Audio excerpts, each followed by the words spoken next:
Hey now, welcome to the Dirty Side of the Track, America's leading Formula One podcast. I'm Brian, that's Rob. He's in a hotel somewhere in the middle of nowhere, and we are coming to you on what seems to be the 4,000th off week already.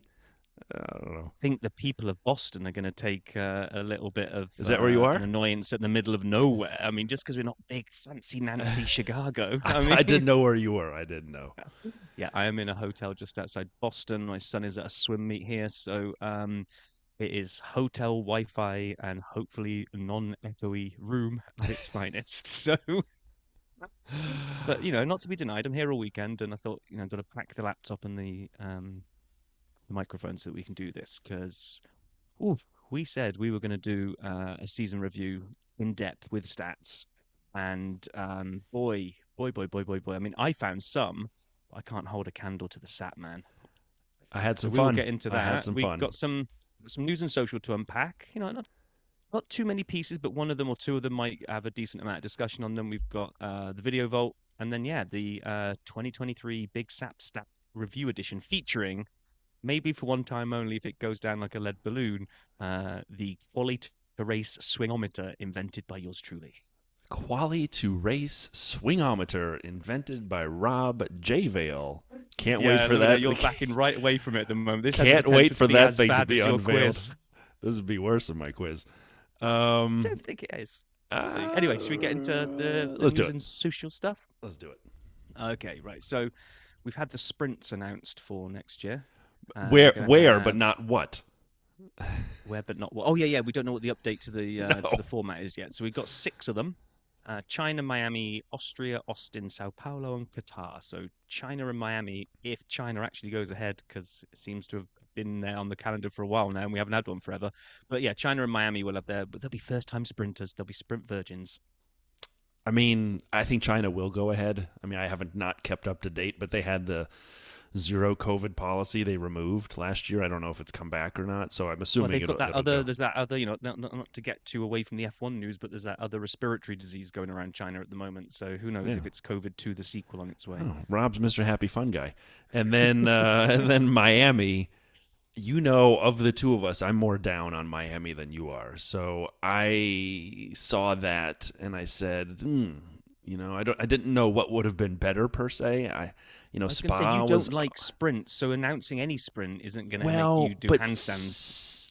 I mean, Brazil is a great track and they've had good sprints there.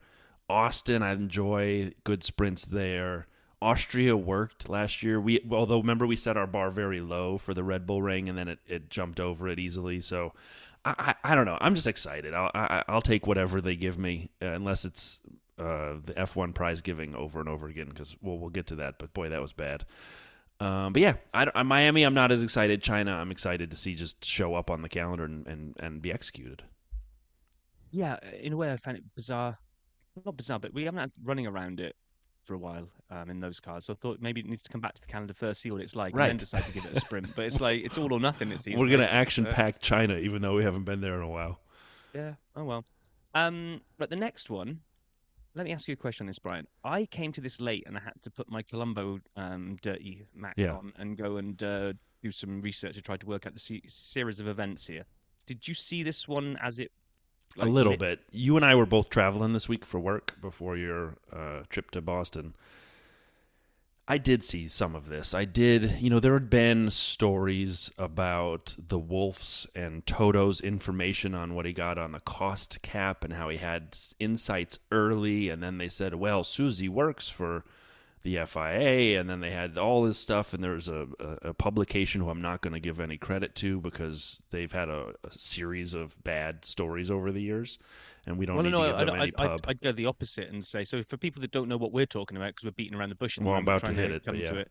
Well, go on, because you're doing your normal like 3 hour lead in from So there was an accusation and then a 2-day investigation. Was there any kind of insider dealing and any kind of information of confidential nature being passed from Toto to Susie, Susie to Toto? And I can only imagine it went like this That was so not right. in the Wolf household. I mean, I Yeah, saw so the story I happening, and then all the teams, right? All the teams, every team gave the same statement. Wasn't us. Well, no, yeah. So let's break it Yeah. down for people that have no clue what I happened. hate So the story, but okay, there's you this go for it. there's this trashy magazine that has been sued a number of times apparently for just garbage stories they put out there. So if you see a big headline come out, you're probably going to treat it with a grain of salt. So this publication puts out that a number of team principals had complained to the FIA about the potential, so not even factual, but potential confidential information being passed between the wolves. Um, so there you are as the FIA, right? What do? You go, okay, there's trashy magazine that's been sued a number of times for fake stories. What should we do? Shall we investigate it internally and see if there's anything that comes from it? And if there does, then it can hit the headlines.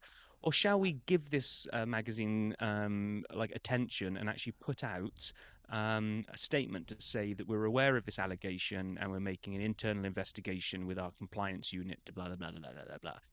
Yeah, they picked the latter. So they actually gave the story airtime and some credibility and said they were going to investigate it. And then you go to the next thing that happens is Susie Wolf comes out and puts a statement out to go basically what the f. Um, nobody at the FIA contacted the Wolves first to say that this was going to put out. It just went out onto wherever it went, Twitter, Instagram, whatever, to say they were being investigated. So Susie came out with a very definitive, Pure's "I haven't done anything wrong" type statement. Um, and then the internet did its thing, things were swirling around. But yeah, in a massive kind of show of unity against the FIA, every single other team apart from Mercedes, because obviously they'd already done their statement, came out with an identically worded statement to say, well, it wasn't us. None of our team principals went and ratted to the FIA that we were worried about the Wolves. So all 9 of them came out and just went, yeah, basically, I'm Spartacus. I'm Spartacus. And they all kind of so then this sort of retraction or FIA came out and said, "Oh yeah, we've looked at it and actually, yeah, it's all fine." In So, 2 days, no, 2 days 2 time. days. And then the world's biggest weirdness that adds on top of this is that around about the time that everyone's then looking for what's his name, Ben Sulayem, to come out and maybe make a statement about this or whatever, the FIA put a statement out to say that a few days ago he fell and Had a banged his head concussion. and's got concussion. He's been in hospital for a few days. But then at the same time, obviously not comparing their notes with what he was doing, he's posting a video online of himself like walking through corridors, shaking people's hands and smiling, which quickly got deleted. It's like, oh my God, were you going to try and use that he'd banged his head and that's why he accidentally put a tweet out about investigating Susie? Where were they going to go with that? This whole thing was dumb. This whole story was stupid. And then Toto even said at the end, we have no comment because we're in the middle of a legal proceeding, which I'm guessing is from them to the FIA and not the little 2-day dallywag thing that was ridiculous. I hated the story from the beginning. I'm really getting tired of Mohammed Ben Sulayem. What happened to the story last year at the beginning of the season when he had the dumb comments about the valuation of Formula One, and Formula One said, "Hey, bugger off, let me do my thing," and because they're separate, right? The FIA oversees many categories. And then he had these sexist comments people found. And then I made a joke on this here podcast that they were going to have more day-to-day leadership of the FIA of Formula One from Nicholas Tombasis. And I said, that sounds great. And you go, are you really excited about it? And I said, I don't have no idea who that is. And we moved on. I've never heard of Nicholas Tombasis since. I don't know who that is. All I see is Mohammed Ben Sulayem, who, and I'm not kidding, I will talk about this. He was so cringeworthy at the prize giving event. I actually stopped watching, and by stopped watching, I meant fall asleep. But it was not good. So this whole story stunk from the beginning. I hated it. It just felt like ridiculousness, and there was no good outcome, right? That's the thing. There was no like fun outcome to this story. Whereas like cost cap stuff was like exciting. Maybe someone broke the cost cap. This sucked all around. Yes, apart from one thing. I love the fact that the teams all did me too. stand together and put the same statement out, right? None of them kind of went silent. So any of them go silent, you're like, ooh, okay. Because people were keeping order of the ways the statements came out. At one point, it was like, Mr. Martin and someone else haven't said anything. It wasn't Red Bull for once. It wasn't Red Bull being painted as the villain. They had, like, I think people had missed it because they tweeted it rather than putting it on Instagram. But anyway, whatever. And then someone else was like, no, Aston have as well over on that channel over there. It's like, okay. Anyway, moving on to different. Yeah, please. Well, this is worse for me. Really? I get more angry about this next story. Really? So they're going to apparently get rid of the Barcelona track, regardless of what you think of it. Let's just call it what it is: a custom-built track for racing, for cars to go around fast and look like a racetrack, and have access for fans to come to a racetrack and see cars go around a racetrack. And they're going to drop it from the calendar and replace it by Madrid, which, guess what? Street circuit. Oh, it's going to be another awful street track, because we're now apparently Formula Street, not Formula One. It's going into one of the horrible areas of Madrid where it's just going to go around an industrial zone near an airport. So it's not even going to go in, like, have any fancy backdrops. Like, at least a saving grace of Monaco and Vegas is you've got something in the background. Here you're going to have warehouses. Do they have a sphere? No. So then I'm not interested. Brian. If they don't have a sphere, then count me out. I hate this story because it's a sign of things to come.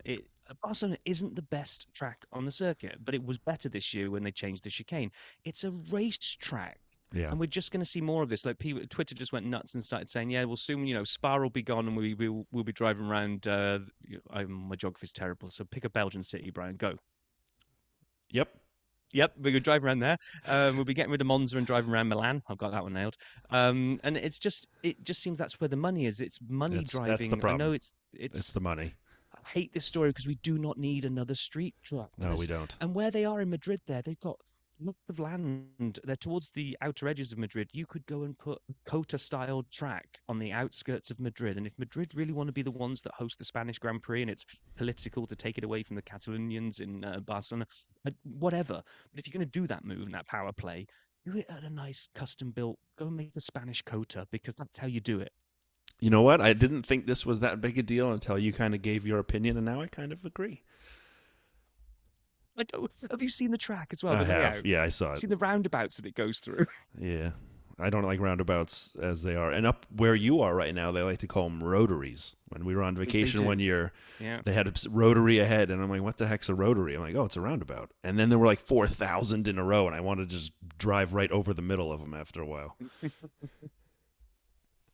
Right, but then the last one that I found, it wasn't even like one thing. It just sort of seemed to people jumped on the back of it. But there's been this kind of like farewell tribute memes to George Russell's pose at the beginning of the F1 theme. He has featured. That cutout has been on so many different places. I couldn't even find my favorite ones, because there was a TikTok that just mashed loads of them together at all the different places that George Russell has been in his little pose. It's George has really become very meme worthy. Not just the arm thing, which I'm trying to do for YouTubers, although it doesn't fit in the picture. Not just the George Russell seems like the type of guy who would, and that took off for a while. But my favorite recent one was the driver's parade. I think it was Vegas. Maybe not. And so he's sitting on the top of the back of a car, and he's got his legs kind of crossed, and he's just nonchalant, just chilling, and the car drives right in front of the like they're showing other cars, and all of a sudden, out of nowhere, George Russell just appears, just chilling, just living his best life, and he just goes right across the screen, floats by, and he goes on, and that's been put in so many places. He's quickly becoming very meme-worthy. Yeah, it makes me look forward to surely if somebody inside F1 that isn't over 50 and a bit of a doofus will be in charge of their content, and is like, when you do the new intros for the next season, we gotta do something where there's got to be something memeable in there, because a lot of them. I mean, how many times did that whole intro get redone with different people's faces? We posted one on our TikTok of the one that when Danny Rick came back and everybody's face was Danny Rick, and you've done a couple. I did one when it dropped. I actually bailed out of a meeting when they announced it, and I went down and used a Snapchat filter to make everyone stick their tongue out or whatever it was. That's right, yeah. I thought that was so great. We'll do that again. But it is time for the video vault. And I had a little time this week to actually catch some of the videos as opposed to last week when we didn't. But I'm going to start off with 2 awards. And this is your friend Brian here for you. I watched a lot of the 2023 FIA prize giving ceremony on the Formula One channel. It's over 2 hours long. It's 7 or 8 categories that they oversee. So there were a lot of awards that I wasn't super interested in. I don't even know the difference between a couple of the rallies and rally crosses. I'm just being honest. And so I'm fast forwarding and I'm watching what I can. And it's very long and the presenters were okay, but Mohammed Ben Sulayem is out there a lot. and they refer to him as Mr. President the whole time. Mr. President, welcome back. Mr. President, do you want to give this award? Hello, Mr. President. And he was so cringeworthy. There was no, like, if that's how he actually acts, there's like no genuine kind of spirit in this man. I couldn't explain it. It's very hard to watch, and I did fall asleep. And then the one I did catch, though, the 2023 Autosport Awards. Sorry, before Yeah. you move on to that one. Yeah. So I watched a bit of this as well, and I really consumed it via Twitter. Kept tweeting out like 30-second to a Clips, minute yeah. category of his Lewis getting his Oscar getting his. So to consume it like that was a lot better than sitting through 2 hours of it, because I could pick what I wanted to watch. But it was when he gave the trophy to Max, and this gave me a little insight into the man, is that he wanted to be part of all the photos. Like you Yes. see how he almost wouldn't let go of the trophy when Max was trying to take it. He like kept pulling it back towards him. So look, no, the two of us are going to stand and have our picture taken with the trophy. And Max is kind of like, no, it's my trophy, and I'm going to take a picture with the trophy. And eventually, he kind of relented and let go of the trophy, and he could go off and have his pictures taken. But I thought, by the way, I thought it was cool. cringerama. They did a karting one, and Max like basically talked to the karting recipients, and I thought that was so cool. Like, I mean, I enjoyed the whole thing except for Mr. President and his role in it. But then on the Sky Sports Channel, the 2023 Autosport Awards featuring Lando Norris, Max Verstappen, and Oscar Piastri, and more, 47 minutes. I enjoyed this one more. This had one of the presenters I knew of, and she was great. And both of them were. They were trying to make this fast, and they edited the crap out of it. So basically, they would give an award, and they'd start reading the next award while like Christian Horner's still on the stage walking off.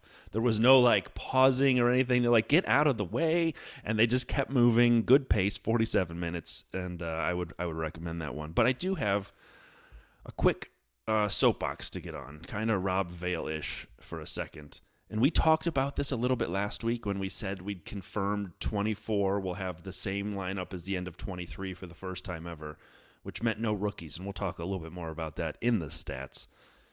But I looked at it, and when they gave, back to the prize giving, when they gave Théo Pourchaire his F2 trophy, I thought about it a little, and I'm like, this kind of sucks that we're not seeing any rookies coming in this year, and that we've had a backlog of people who haven't had seats. We've kind of recycled people to some extent.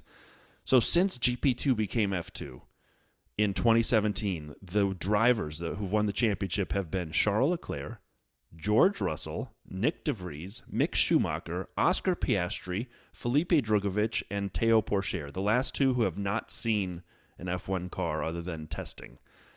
Two guys of the seven, who we don't really know yet, but who the other 5 of the 7 we know very well. So there's talent that comes up through F2, and when they win, they have to be out of the category for 2 years. So they can't come back the next year or the year after. They could hypothetically come back, a handful of years later. But then there's even another award that I did a little more research on, the Antoine Hubert Award, which obviously Antoine Hubert passed in 2019 at Spa. It's named after him. It's basically the rookie award or newcomer for the F2 series. Listen to these drivers. It started in 19. Zhou Guanyu, Yuki Tsunoda, Oscar Piastri. And then in 22, once again, we run into a bottleneck of drivers who have never sniffed an F1 seat. Ayumi Iwasa and Victor Martins. Victor was good this year in F2. I saw a lot about him, highlights and things. I struggle with the fact that we have a category of the people right below F1 who are doing great, and there's a history of greatness in there, and they don't even sniff a seat. And the same as you and I talked about for the Academy. So, like, I get it, and I don't get it. I don't. I mean, you can't have... Otherwise, what you're going to say is every year, probably drivers that you like that are older have to lose their seats because there isn't an infinite number of seats. We need relegation. Right? We need relegation of drivers, not teams. I don't think it's... Look, there will be natural ebbs and flows, and when you hit a run of years where you get like insanely talented drivers like that, then a lot of them, obviously, that you've just named have moved up and taken seats, but it's not an infinite number of seats that can get taken. Right. So what I think is the other way around is that is it to allow the other to keep the youngsters coming through that you're not allowed to go back to the category, because I find that if you win F2, then if you haven't got that seat because of circumstance and there isn't just an open seat, where do you go? Well, that's because we talked about this last week. I you mean, know that you've got to go like to say some of them are going to the endurance championship. It's not it's open wheeled. It's not the same type of. I don't know if you're good enough, you could come and do Indy. I don't know. And that's the shame for me is that these young I kids agree. are going to kind of tread water for a couple of years and hope that there's an F1 seat opens up. last thing on this, so we can close the vault. I'll just say you and I both agreed, right, that we anticipate a big silly season in 24. I'd like to add to that. I actually think this will be where the relief valve for young drivers happens, and let me explain why. The new regs come in 26. By the midpoint of this year, 24, some teams will know whether or not their car for 25 is any good. Some teams will bail out on 25 completely and start developing 26 when they're allowed, when that cutoff happens. So there may be some seasons, some 25 seasons on certain teams where it's like, you know what, let's just see what else is out there. And I could definitely see people using it as a test year for rookies so that they have the best 26 lineup they can have. And I could definitely see a lot of rookies coming through in 25. So again, I'm a year and a half out, but I'm just saying I think 24 will have a silly season starting in the summer, and some of the names we might see for 25 would be rookies, my guess. Yeah, that makes sense. What else did you find in the vault then before we slam the door shut? The racing order with Fernando Alonso and Jessica Hawkins on the Aston Martin channel. It's under 2 minutes. This is fun. Check it out. Good quizzes. It's quizzes that they have, the two of them competing in. Hi, YouTube. That's the whole name of the video. It's on the Liam Lawson channel. He launched his own channel. It's about 12 minutes long. Kind of boring. I wanted to like it. Everyone said it was great. I tuned in. I started falling asleep. It's a lot of him driving around, and then he works out with his shirt off. So if you're into Liam Lawson and you're looking for a thirst trap, check out the High YouTube video. And finally, Formula One drivers drive RC cars, featuring Max, Checo, and Danny Rick on the Red Bull channel. It's nearly 5 minutes long. This was the video to watch. I loved it. The three of them driving RC cars around a track, I think in America. I'm guessing they filmed it after, who knows when, either after Vegas or Texas. But it was really good. I enjoyed it. And I am always curious, because it was in season when they film it, why do they put Danny Rick in the Red Bull gear and have him sitting next to Max and Checo? Where's Yuki? Like, I don't understand why they give Danny Rick the special dispensation. Like, you were once Red Bull, come back. I wonder why. Yeah, exactly. And with that, we shall close the video vault.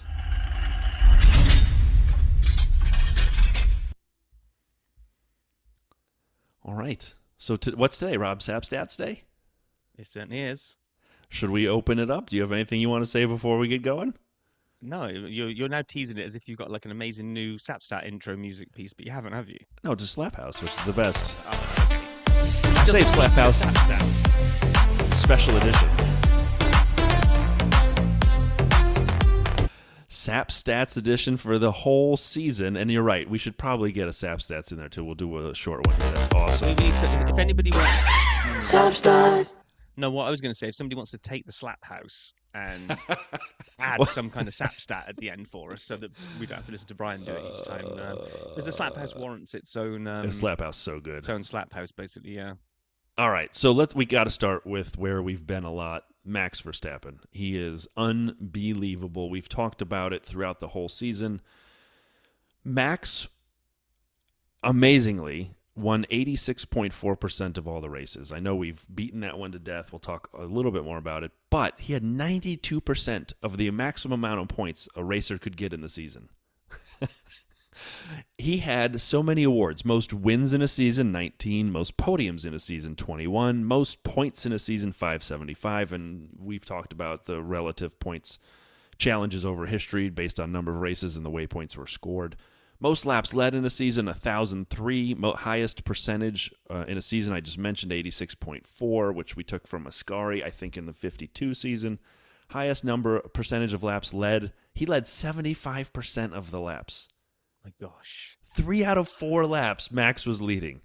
He had the most consecutive wins, 10. Most wins from pole in a season, 12. And he also had some from Charles's poles. Sorry. Most consecutive wins from pole overall, 16. Biggest points gap between first and second, 290. We already joked about that 2 weeks ago. He doubled up on Checo. Most consecutive races as a championship leader. This is beyond a season, but 39 races now in a row. He's been the championship leader. Most consecutive points scored. 1,004. I mean, this is crazy.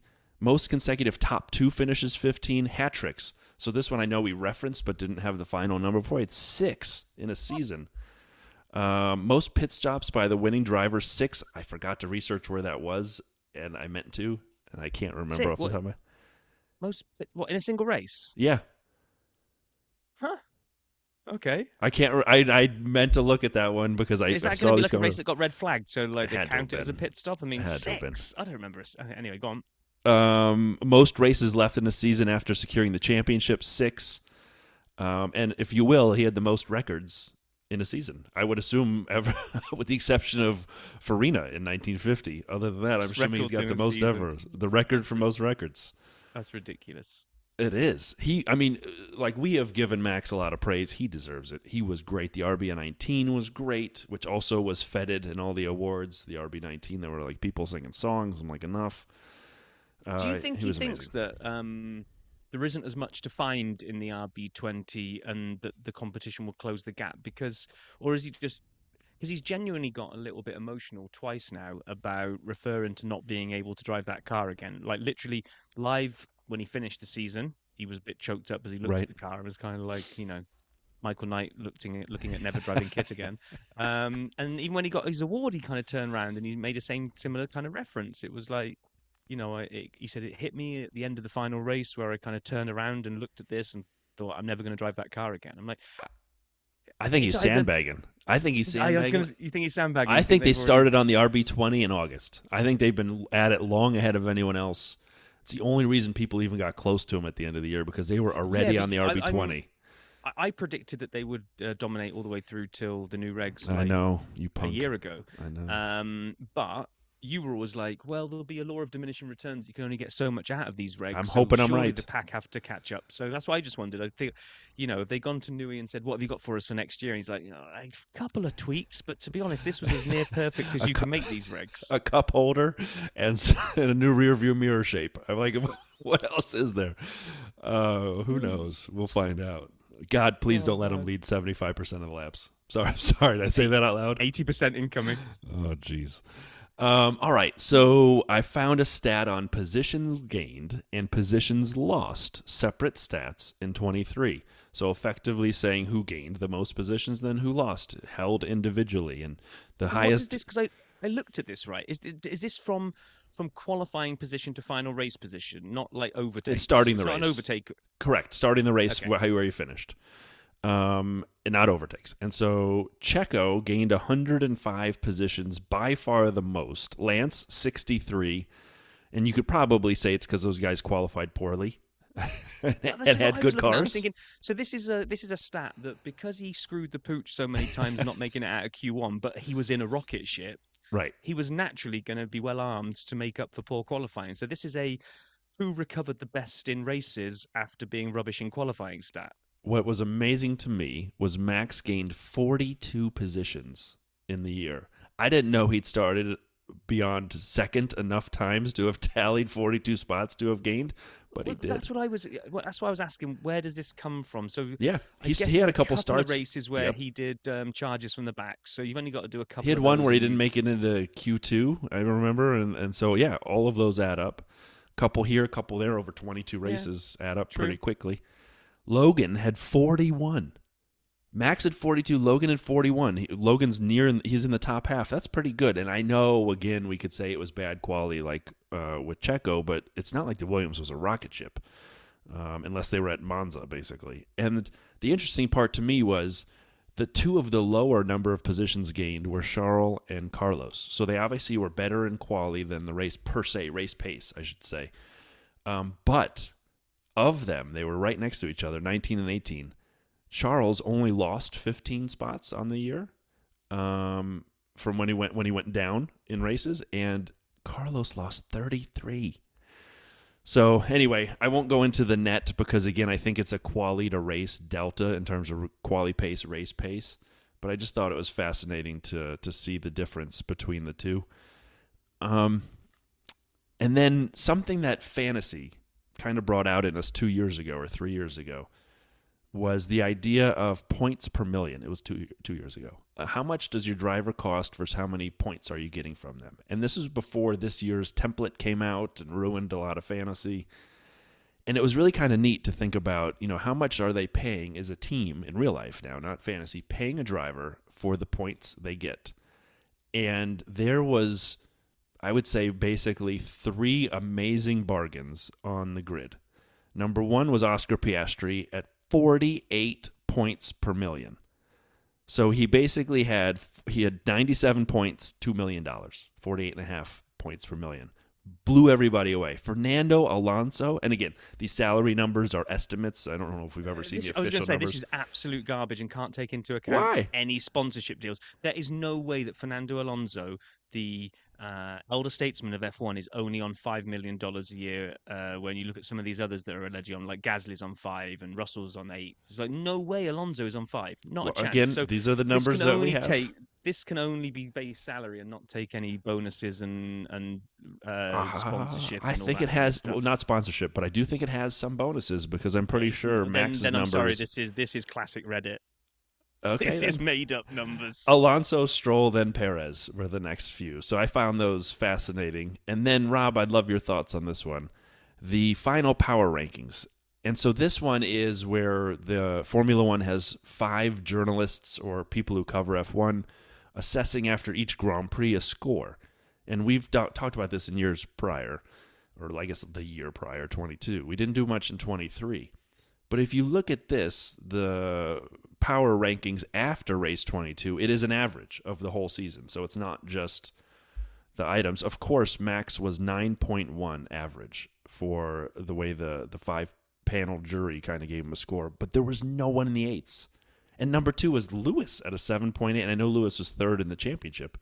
I was surprised Lewis was next. Maybe just it felt like they weren't so great towards the end of the year and I'm having recency bias. I don't know. Yeah, because I was looking at this and thinking, I mean, experts throwing a number around. I mean, how scientific is that? But you looked at it and you were like, well, is this just really nothing burger? Because really, if you take a stand back and look at this, it's Max is head and shoulders above everybody else. Everybody else seems miles down, but fairly close to each other because some of them started the season strong and ended weak. Some of them started weak and ended strong. So you look at Piastri is down now. It's like, where's Piastri on this list? Right. Because they sucked at the beginning, so they wouldn't have got good rankings at the beginning. But Lando's 3rd. Yeah, but again, the delta between them is 7.1 to 7.6. That's true. I'm having that as a nothing burger. So basically, Max and then everybody else. Basically, yeah. Agreed. Totally agree. So then the last couple items here that I have before we get to your made-up items, which I can't wait to see. Not made up. Uh-huh. And so in 2023, we had a variety of people qualify on pole. We had Max. We had Charles, who had 5. I think he had 4 on track and inherited 1, if I'm doing the math right. Carlos had 2. Lewis had 1 in Hungary, which I totally forgot about. And then Checo had a couple early in the year. If you remember, Checo came out on fire to start the first 5 races. And so I look at this and I'm like, all right, familiar names, I'll say. We look at laps led. We've already hit this one where Max has 1,003 and the next closest is Sergio at about 150, just under. So again, Max dominated. We already talked about the count of 75%. But here we go. Podiums. We mentioned Max's 21. Interestingly, at the end of the year, some of those early season people still were there. Fernando was 3rd with 8, right behind Checo's 9. Checo had 9 podiums?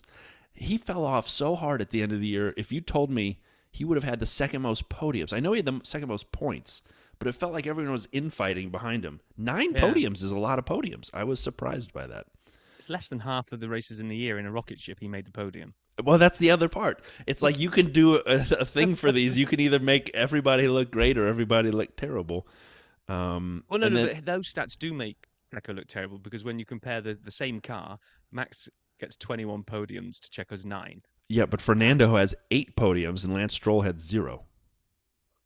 So a big delta is a good thing between teammates, but yeah. Well, and I mean, the hard part is Lando had 7, and I know he had the upgrades 1 race earlier, but Oscar only had 2. I know he's a rookie, and I know we love him. But then the last couple notes that I found interesting here were just in terms of reliability. Just to mention this, Max raced every lap the whole season, 100%, 1,325. That's insane to me. That's absolutely insane that his car, incidents, other drivers, he never missed a lap. I mean, that is crazy. That is absolutely bonkers. It's I don't see the point of almost counting it, as in like laps raced isn't really a stat, right? But through this stat does come that you're right. It's you could just flip this and just count people's DNFs. That's right. really what this does. This is just a numerical way almost of turning DNFs Zero into DNFs. how many laps did that cost you not being able to race because you DNF'd? And you're right. Not only have you got the fact that the car never let him down, he never messed up, like say George pushing it and clipping the wall in Singapore, and crashing in Singapore. Yeah. So he never did one of those. He also never got unlucky. Anybody driving into him ever did enough damage to take him out. The one in was it Vegas? Yeah, where George closed the door without seeing him because he was driving Miss Daisy and going the wrong way. He bad side pod damage, but seemed to make the car faster. So not only was Max absolutely amazing in an absolutely amazing car, but any particular moment where fate needed to deal a hand and decide whether or not an instant was going to take you out of a race, it never did. He never got caught up in anything. Well, he did anything that cost him laps to finish a race, right? Yep. Yeah. So my last two, no first-time winners in 23, which was a real bummer to not have seen that. We did have some first-time leaders. We talked about Yuki in Abu Dhabi. That was exciting. There are a few others.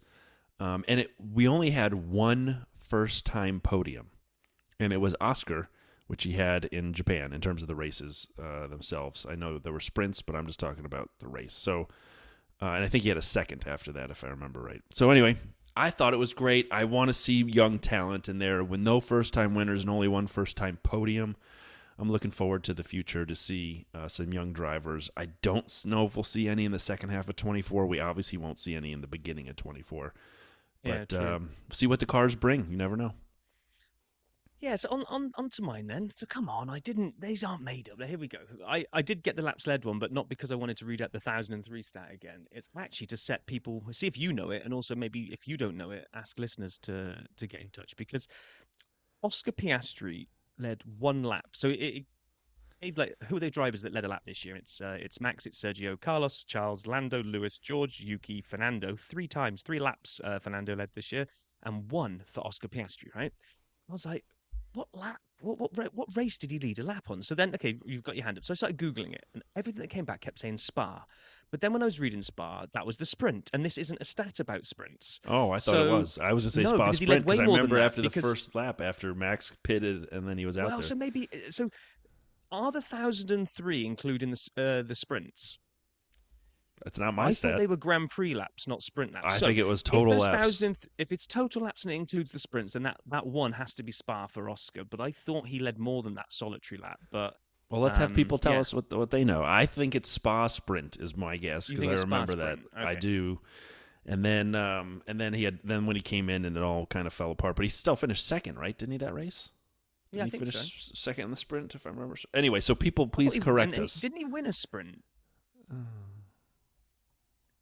Didn't Piastri win a sprint somewhere? So if he did, he has to have led more. So this has to be GP. Can't include sprints, Grand right? Prix. So therefore, I can't find which race it was where Oscar led the GP. So anyway, someone could. I'm sure someone will. You're right. He did. Didn't he win a sprint? I thought he won a sprint. And we made a joke. It's not a race. Yes.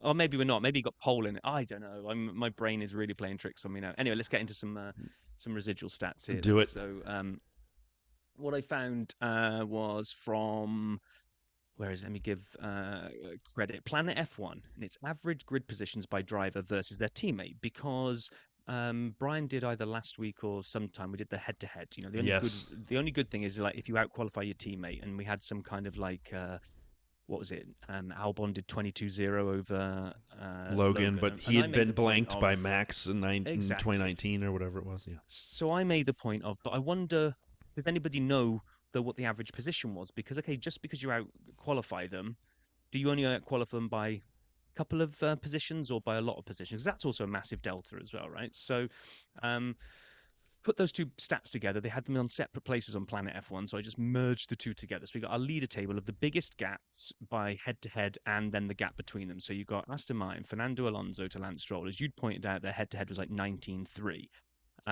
Average position was 6.3rd on the grid versus 11.6th for Stroll. So the biggest gap between teammates in terms of not only did I out-qualify you, I actually finished, I actually got an average qualifying position 5.3 spots higher. 5.3 spots And that's higher. net. That's net of Yeah, the yeah. whole season. It's I think it says it's an average of every driver's final starting grid slot for each Grand Prix this season. No sprints, with any penalties applied, and pit lane starts are removed because if there was a rule where you had to start from the pit lane, it kind of completely screwed all the stats. So they were like, no, we just want to look at like if they complete quali, where do they come out?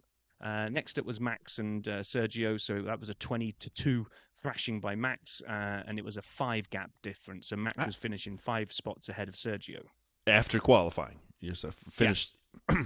Sorry, it's qualifying position. Correct. So it's. I can't believe Max's average grid position starting was only 3.18. That's how. Yeah, I expected it takes to be a few higher. races to bring it down, I guess. And then the one we just said was Alex was 22-0 over Sargent, and he was on average 4.75 positions better off in quali.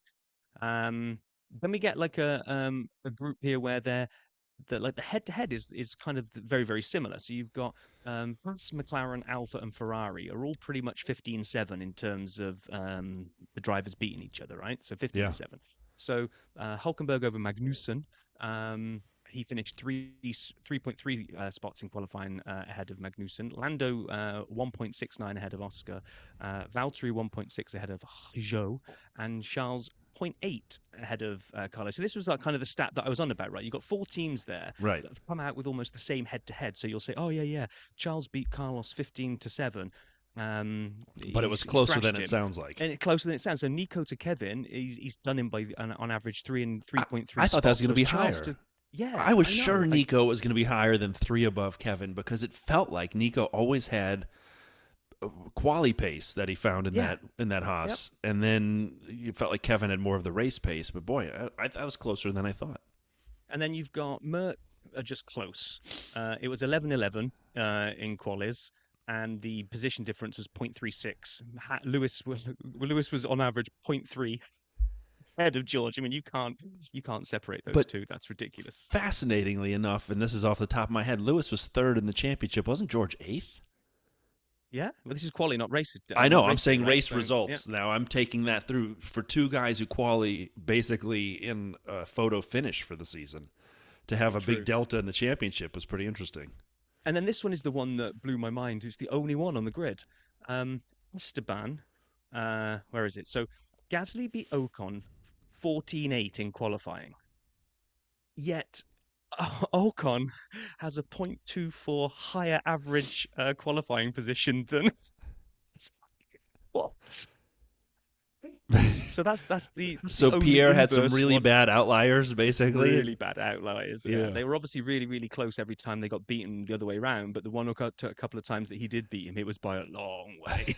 I like that one. That was good. And then I left AlphaTauri to the end because it was just too hard to do this, right? But it was quite interesting that you had Danny Rick had an average grid position of 13.7, Liam Lawson 13.8, Yuki 13.82, and then 16.3 to Nick De Vries. So the 3 of them were all within like nothing of each other, and then Nick.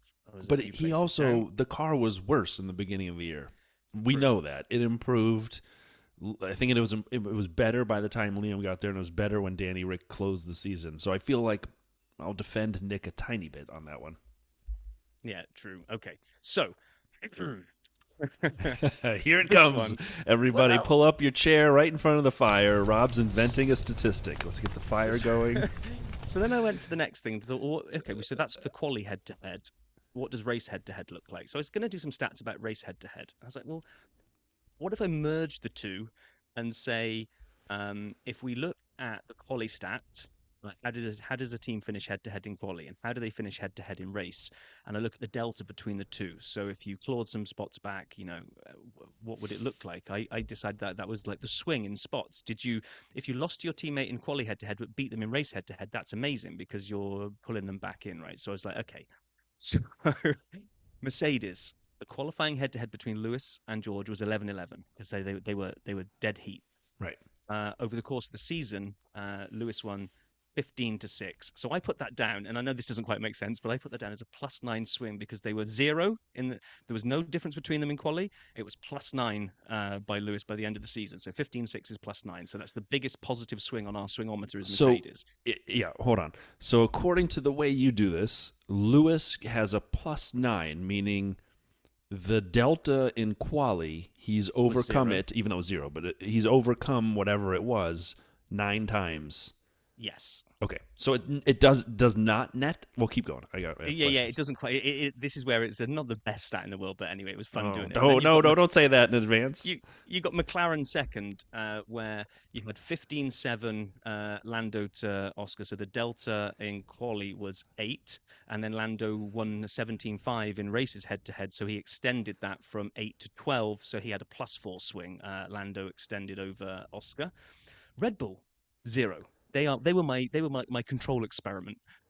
Max 20-2 over Sergio in qualifying. Did him in races 20-2. There's no swing. There's no movement. Oh, I get what you're saying. He's- Basically, he's- because he was already 20 ahead. I understand it now. I didn't understand this. Well, the delta was 18, so the delta was +18 if you like for Max. Right, Right, 18 ahead. Sorry, I said 20. I meant 18. ahead, and he was still 18 ahead. But it was after the still races. 18 There was- afterwards. So the net of The swing is 0. oh, right. Now, then you go the other way. Hang on. How does that? You need a position in this too. You need a position number on this too, because you're telling me Max was 0 swing over Checo. I know that's technically your He status, was. right? I He know, was. but you need a position ometer in here as well. Well, that you can do that if you want to do a position. I just wanted to look at if the only way that me and you say you can judge teammates is on because then the same machinery is head to head. You've got quali head to head, you've got race head to head, and this is my unique swing. Okay, keep going. This is great. Okay. I'm all for it, but I just want to add a position ometer next to it. You can do that, and then Okay. and that's it. That is the end of drivers that either went into races ahead of their teammate and extending it, or in Max's case, maintaining it. Everybody else, the other driver, clawed them back. So qualifying, Aston Martin, it's Fernando Alonso 19-3, so a 16 plus point over Lance. In the races, it's 17-4, so the delta now is 13, so it's a -3 to Alonso. He still beat Stroll overall, but he actually got that delta clawed back. Next, the -4 swing is Haas. Magnussen lost 7-15 to Nico, but only lost 9-13 in races, so we had a -4 swing. Ferrari, a -5. Charles was 15-7 over Carlos, finished 11-9. So we went from an 8 delta to a 3 delta. Alpha, Valtteri wiped the floor with Zhou in qualifying, 15-6, 9 delta. Races 12-9. 12-9, so 3, so a -6 swing. Zhou really kind of clawed him back in. Alpine, this one hurt my head. So Gasly beat Ocon 14-8, so had a +6 delta from quali. Lost in the season 10-9 to him, Oh, so man. it was a 6 to -1 swing, so it was a -7 swing overall. Williams, this is the one that just made me laugh, where I thought I'd messed up all my maths, right? Because I'm like, Alex trashed him 22-0, but because Logan actually managed to beat him on 3 occurrences, this is the way my double scoring kind of messes it up a little bit. So 18-3, Alex finishes the season, so that's a 22-15 swing, so it's the biggest delta. Logan, in theory, caught up the most, -8. 7. 7, whatever it was. Yeah. So, yeah, so that And was AlphaTauri my was a swing. And mess. AlphaTauri was a little bit interesting because Yuki versus Nick was a 0. It was 2-8 in qualifying. It was 2-8, or 8-2 if you like. Yuki over Nick De Vries in qualifying a race. That was a dead heat. Yuki versus Danny was also a dead heat because it was 4-3 to Yuki in qualifying and 4-3 in races. Poor old, and then Yuki actually lost to Liam on here because we had 3-2 to Yuki in qualifying, 3-1 to Liam in races. So there you are. All right, I gotta say, your quali stats, the first section that you covered, were great. Like the head-to-head, but then also the gap in, quali finishing position. Loved it. Loved the tiers. It made sense. I learned from it. Kudos to you, Robert. I don't know if this swingometer is getting exactly what you want out of it. I would love people's thoughts. Please weigh in. It has potential. I'm not being a Debbie Downer. It has very real potential, but when I was trying to understand some of it, I got a little confused along the way. That's fine. Like any groundbreaking discovery, it takes a little while for people to get their head around it. It's not Benny Hill level. Don't start explaining the Benny Hill music. I stopped it as fast as I could when you started saying something like that. Anyway, yeah. No, joking aside, it was interesting though to see kind of that evolution of quali head-to-head into race head-to-head. There's definitely some drivers that can nail it on a Sunday. Right. I mean, really, kind of the stat kind of people will often say that Charles is Mr. Saturday, right? And they were down there with one of the biggest negative swings from one driver to the other. Sainz performed much better on race weekend. He still lost to Charles overall on the season, but much less being beaten to death than he was through qualifying. Well, and I think we saw that even the 15-7 in Charles' favor, in reality, they started about the same place on the grid over the course of the season. Exactly. While he may have lost, it was by the slimmest of margins and one of the slimmest overall between teammates. So I would say Mercedes and Ferrari have two drivers who are competing fair, regardless of the head-to-head in quali and whatever the hell the swingometer would have said, because I can't be bothered to go figure that out again. Ferrari and Mercedes have two drivers who performed fairly well in quali, but then we saw some delta after that. Both interestingly in Carlos's favor and Lewis's favor, which I think we knew. So fascinating. Yeah. So I think that kind of that brings it to an end, doesn't it? There's the stats edition. You got any more at your sleeves, or are we all statted out? I'm all statted out. So that's the second part of the trilogy done of our season review.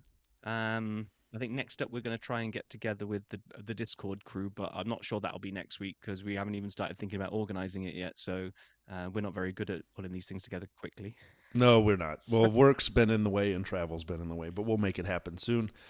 And we find some dates and get all that planned. Yeah, it's okay. Die Hard didn't have all their movies come out every year. They had a little gap in between where Bruce Willis went and did other things. Exactly. And we'll be fine. So we'll come up with something to do next week. 100%. I thought this was fun, and I appreciated Rob's attempt to get into the stats game. You pretty good, man. Pretty good. Pretty soon we'll have to have some Vail stats. Sky Sports F1 will be knocking on my door asking to buy the rights to the swingometer, I'm telling you. I wouldn't bet on it. Thanks everyone for listening to our 2023 stats review of the Formula One season. I had a blast kind of going through this. Rob, thanks, man, for dialing in from Boston to do this, to make sure we could get the content out. Yeah. I know you're trying to wrap up. I know you're in the middle of your goodbye thing, but you just mentioned me being in Boston and stupid little observation that maybe I'm missing F1 a little bit too much. So as I'm driving up the interstate, I-90 for all you interstate fans out there, I got caught in a DRS train. Do you know what caused the DRS train? I don't. Right, and when I say it, you might understand. You'll be able to visualize it in your head. Is that there were a number of cars that were maybe, let's say, going along a little bit more than the published speed limit, as cars might do. And then one spies in one's rearview mirror something known around these parts as the state trooper. So you'll start filing into the inside lane. And then eventually the state trooper makes his way through the pack, catches up with the lead car. The lead car now is in that awful position that they are overtaking legitimately a line of trucks. So they can't pull in and let the state trooper by. But they also don't want to go more than like 1 mile an hour over the speed limit. So they stick there at 65, 66 miles an hour trying to overtake trucks that are probably only doing 64. So now you get like a line of 20 cars, and I'm about 15th in this line, all trying to inch past these trucks because the poor guy at the front it's either a DRS train or it's a safety car. I don't know which one I want it to be. But and then eventually we get past the trucks, the car maybe safety car more rather than DRS actually, because we finally get limiting past the trucks speed. the little slow guy can actually pull in. State trooper decides he's out of here, and it releases, and off he goes. And then the rest of us can go racing again. So did the safety car eventually pull into the pits, and you guys got to take off? Eventually, yeah, but then nobody wants to be the one. I mean, basically, the state trooper is Max. He just disappears off into the distance and leaves the rest of us to fight over who can overtake the next truck the next. I was coming back from Madison, and I had a Charger, not a Hellcat nor one of the larger ones on overtaking me, and they slowed down and kind of gave me the eye as they looked at my car, and then hit the gas, and I think it's the V6, and so I'm like, no, that's not going to work. I'm not going to allow that. So I did the undertake where I took them on the right side, which you're not really supposed to do. And then I looked at the speedometer and I realized I was doing too much and I had to back off. I'm like, if you want to take it, you can go for it, brother. But I think I'd win this thing. So that was a little different situation, but I gave up before the checkered So what flag. you basically did is you did a Michael Schumacher trying to construe a photo finish with Rubens, but you just gave it too many. You gave it too many beans, and then had to ease off. I backed off. All right, everyone. Thanks for listening. We can't wait to talk to you again in a week's time. I hope you all have a wonderful week.